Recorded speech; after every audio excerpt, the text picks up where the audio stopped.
ఆదికాండము 49వ అధ్యాయము 10వ వచనం చదువుతున్నాను. ఆదికాండము 49వ అధ్యాయము 10వ వచనం. షిలోహు వచ్చి ఉన్నది. షిలోహు వచ్చు వరకు యోధ యొద్ద నుండి దండము తొలగదు, అతని కాళ్ళ మధ్య నుండి రాజు దండము తొలగదు. ప్రజలు అతనికి విధేయులయ్యుందురు. చాలు, దేవుని స్తోత్రాలు. ఈ యొక్క ఉదయకాల సమయంలో ప్రత్యేకంగా దేవాతి దేవునికి ఇచ్చినటువంటి నామాలను మనం జ్ఞాపకం చేసుకుంటున్నాం, పేర్లు జ్ఞాపకం చేసుకుంటున్నాం. ఆయన ఎప్పటికీ నమ్మదగిన దేవుడే.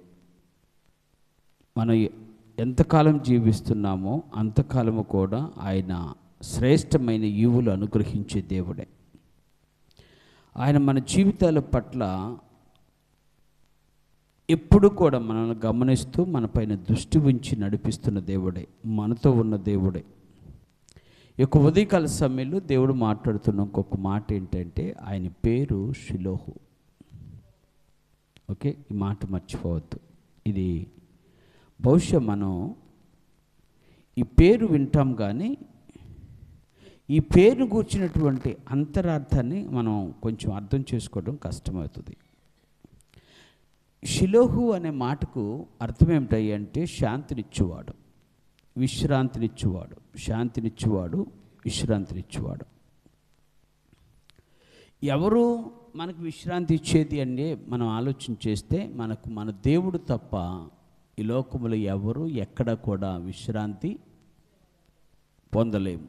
శాంతి ఎక్కడ కూడా కలుగుతాం. అందుకని దేవుడు ఇశ్రాయేలును పిలిచి, ఇశ్రాయేలు అనగా యాకోబు రక్షణ పొందిన తర్వాత, లేదనుకుంటే దేవుడు అభిషేకించిన తర్వాత తన పేరు మార్చినప్పుడు ఇశ్రాయేలు అని పిలిచినప్పుడు ఇశ్రాయేలుకి దేవుడు ఒక వాగ్దానం ఇచ్చాడు.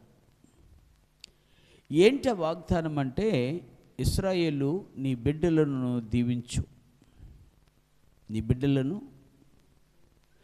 ఆ బిడ్డలను పిలిచి ఒక్కొక్కరిని పిలిచి దేవుడు చెప్పినట్లుగా యాకోబు దీవించడం మొదలెట్టాడు, ఇశ్రాయేలు దీవించడం మొదలెట్టాడు. మొదటి కుమారుడైనటువంటి రూబేను దీవించాడు, రెండో కుమారుడైన సిమియోను దీవించాడు, మూడో కుమారుడైన లేవిని దీవించాడు, నాలుగో కుమారుడైన యోధాను దీవించేటప్పుడు పరిశుద్ధాత్మతో నింపబడినటువంటి ఇశ్రాయేలు ఈ మాట పలుకుతున్నాడు.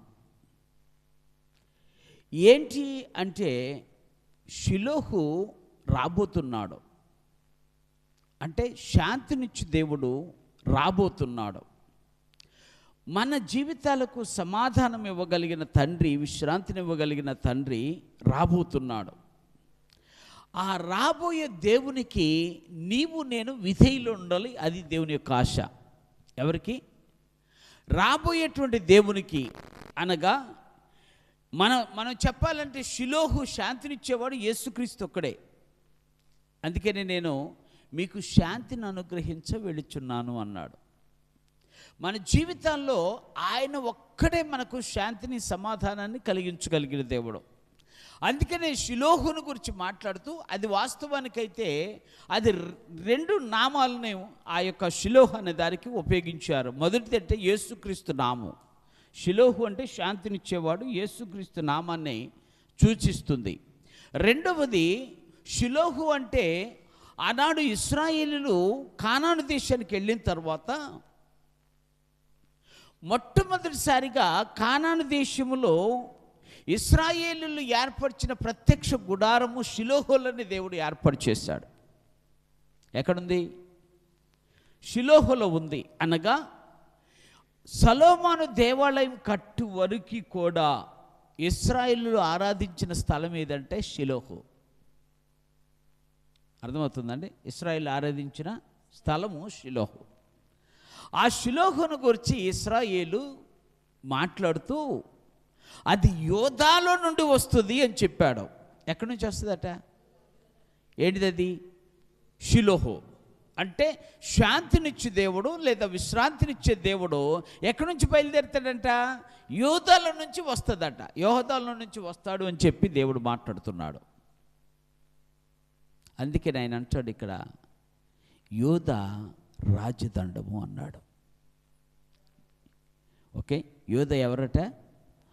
అక్కడ చెప్తున్నటువంటి ఒక మాట మరొకసారి మీకు వినిపిస్తాను. అక్కడ అంటాడు, యోధా యొద్ద నుండి దండము తొలగదు, అతని కాళ్ళ మధ్య నుండి రాజదండము తొలగదు. చాలు. అందుకని యేసుక్రీస్తు యూదుల రాజు.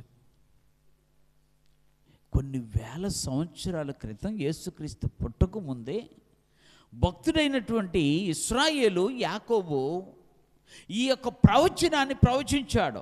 తన బిడ్డలను దీవిస్తూ ప్రవచించినటువంటి ప్రవచనం ఇది. అందుకనే ఇశ్రాయేలుల దేవుడైన యెహోవా ఒక రాజును ఈ భూమి మీదకి తీసుకురాబోతున్నాడు. ఆయనే ప్రభు అయిన యేసుక్రీస్తు. ప్రభు అయిన యేసుక్రీస్తు ఈ లోకానికి కిరీటం లేని రాజుగా వచ్చాడు.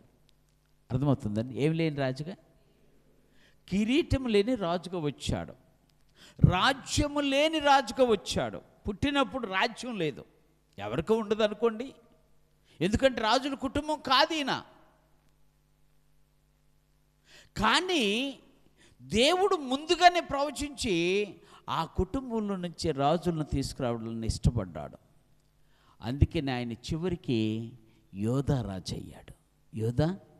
అందుకని దేవుడు మాట్లాడతాడు, రాజదండము యోధా నుండి తొలగిపోదు అన్నాడు. ఏ దండము? రాజదండము. అంటే ఆయన కూర్చున్నప్పుడట ఎప్పుడు కూడా ఇశ్రాయేలులో రాజులు ఎవరు సింహాసనం మీద కూర్చున్నా వాళ్ళ చేతిలో ఏముంటుందట? ఎందుకో తెలుసా? వచ్చేవారికి ఆహ్వానం పలకటానికి. వచ్చేవారికి యేసుక్రీస్తు లోకానికి వచ్చింది కూడా ఆయన దగ్గరకు వచ్చేవారిని ఆహ్వానించి, ఆయన మనలాంటి వాళ్ళని అందరిని పిలుచుకొని తన హక్కును చేర్చుకొని ఆయనే రాజుగా నియమించబడటానికి. ఆయన బిడ్డలమైన మనము మనకిచ్చిన ధన్యత ఏంటంటే ఆ రాజకుమారులుగా మనల్ని కూడా రాజ్యవంశంలోకి నడిపించాడు. మనదే వంశం. అందుకని ఆయన అంటాడు, అలాంటి రాజదండము దేవుడు షిలోహులో ఏర్పాటు చేస్తున్నాడు. అనగా దేవుని సన్నిధి అయిన షిలోహు ఈ రోజున దేవుని మందిరానికి సాదృశ్యంగా కనపడుతుంది. ఇక్కడ రాజదండం ఉండాలి. దేవుని స్తోత్రాలు. ఇక్కడ ఏముండాలి? రాజుని యేసుక్రీస్తు ఏలుబడి కావాలి. రాజుని యేసుక్రీస్తు ఏలుబడి ఎక్కడైతే ఉంటుందో అక్కడ సమాధానం ఉంటుంది. ఎక్కడైతే రాజుని యేసుక్రీస్తు యొక్క ఏలుబడి పరిపాలన విధానము కనపడుతుందో అక్కడేముంటుంది? శాంతి, విశ్రాంతి కనపడుతుంది. అయ్యా, నేను దేవుని రాజదండమైన షిలోహులో ఉన్నాను, దేవుని సన్నిధిలో ఉన్నాను, కానీ నాకు నెమ్మది లేదు, సమాధానము లేదు, శాంతి లేదు, విశ్రాంతి లేదు అంటే ఇంకా నేను షిలోకి రాలేదు అని అర్థమవుతుందా? సాతానుడు ఎన్నో విధాలుగా గలిబిలి చేస్తాడు కుటుంబాలని, శాంతి లేకుండా చేస్తాడు. మరి దేవుని సన్నిధిలో ఉండే మనకే శాంతి లేకపోతే దేవుని ఎరుగున వారికి ఎలా శాంతి కలుగుతుందో ఒకసారి ఆలోచించాలి. అందుకని ఈ ఉదయకాల సమయంలో రాజదండము షిలోహులో యోధాలో నుండి వస్తుంది అని చెప్పాడు. కాబట్టి ఆయన చెప్పినటువంటి మాట ఏంటంటే, ఆ రాజదండము కలిగిన రాజునకు మనము అందరము విధేయులై ఉండాలి. ఎలా ఉండాలి?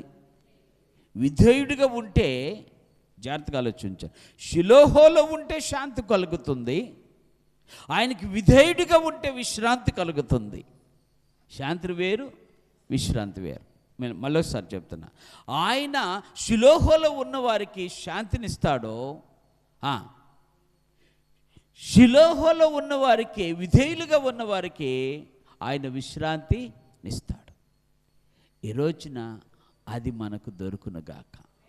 ఆ శాంతి మన కుటుంబాలను ఏలును గాక.